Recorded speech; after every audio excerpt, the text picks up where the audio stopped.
Lecture du livre de la Genèse. Le serpent était le plus rusé de tous les animaux des champs que le Seigneur Dieu avait faits. Il dit à la femme : « Alors, Dieu vous a vraiment dit : vous ne mangerez d'aucun arbre du jardin ? » La femme répondit au serpent : « Nous mangeons les fruits des arbres du jardin. Mais pour le fruit de l'arbre qui est au milieu du jardin, Dieu a dit : vous n'en mangerez pas. Vous n'y toucherez pas, sinon vous mourrez. » Le serpent dit à la femme : « Pas du tout, vous ne mourrez pas. Mais Dieu sait que le jour où vous en mangerez, vos yeux s'ouvriront, et vous serez comme des dieux, connaissant le bien et le mal. » La femme s'aperçut que le fruit de l'arbre devait être savoureux, qu'il était agréable à regarder, et qu'il était désirable, cet arbre, puisqu'il donnait l'intelligence. Elle prit de son fruit et l'en mangea. Elle en donna aussi à son mari et il en mangea. Alors leurs yeux à tous deux s'ouvrirent et ils se rendirent compte qu'ils étaient nus.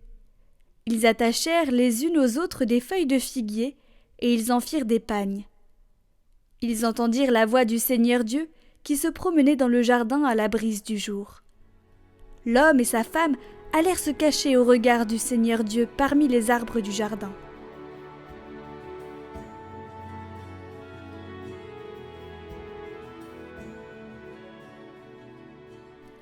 Heureux l'homme dont la faute est enlevée. Heureux l'homme dont la faute est enlevée et le péché remis. Heureux l'homme dont le Seigneur ne retient pas l'offense, dont l'esprit est sans fraude. J'ai dit : je rendrai grâce au Seigneur en confessant mes péchés. Et toi, tu as enlevé l'offense de ma faute. Ainsi, chacun des tiens te priera aux heures décisives. Même les eaux qui débordent ne peuvent l'atteindre. Tu es un refuge pour moi, mon abri dans la détresse. De chants de délivrance, tu m'as entouré.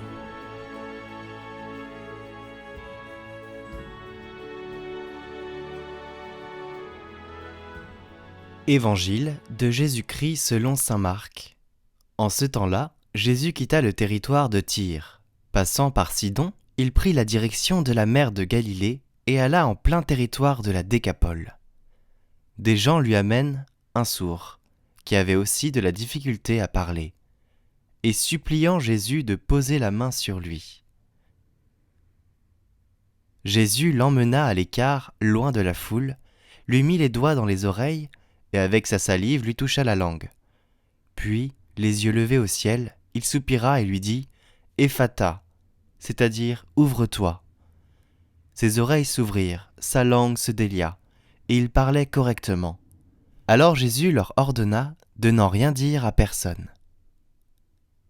Mais plus il leur donnait cet ordre, plus ceux-ci le proclamaient.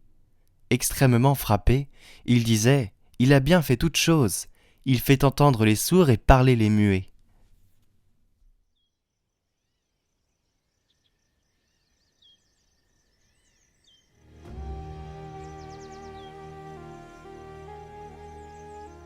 Certains restent sourds aux appels de Dieu. L'aspect le plus sublime de la dignité humaine se trouve dans la vocation de l'homme à communier avec Dieu. Cette invitation que Dieu adresse à l'homme de dialoguer avec lui commence avec l'existence humaine. Car si l'homme existe, c'est que Dieu l'a créé par amour, et par amour ne cesse de lui donner l'être. Et l'homme ne vit pleinement selon la vérité que s'il reconnaît librement cet amour et s'abandonne à son Créateur. Mais beaucoup de nos contemporains ne perçoivent pas du tout, ou même rejettent explicitement le rapport intime et vital qui unit l'homme à Dieu, à tel point que l'athéisme compte parmi les faits les plus graves de ce temps. Certains athées nient Dieu expressément.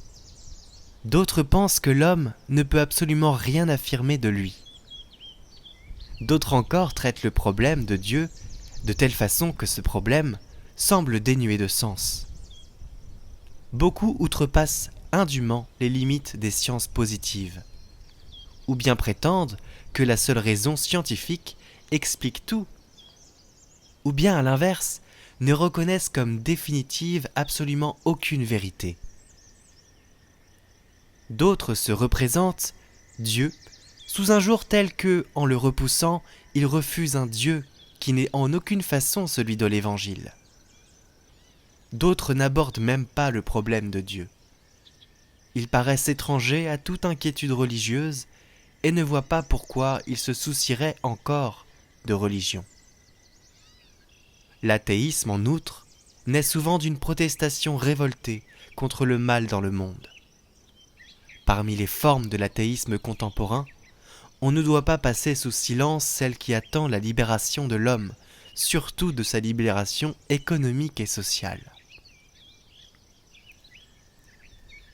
L'Église, bien consciente de la gravité des problèmes que l'athéisme soulève et poussée par son amour pour tous les hommes, estime qu'il lui faut soumettre ses motifs à un examen sérieux et approfondi. Elle tient que la reconnaissance de Dieu ne s'oppose en aucune façon à la dignité de l'homme, puisque cette dignité trouve en Dieu lui-même ce qui la fonde et ce qui l'achève. Car l'homme a été établi en société, intelligent et libre par Dieu son Créateur, mais surtout comme fils. Il est appelé à l'intimité même de Dieu et au partage de son propre bonheur.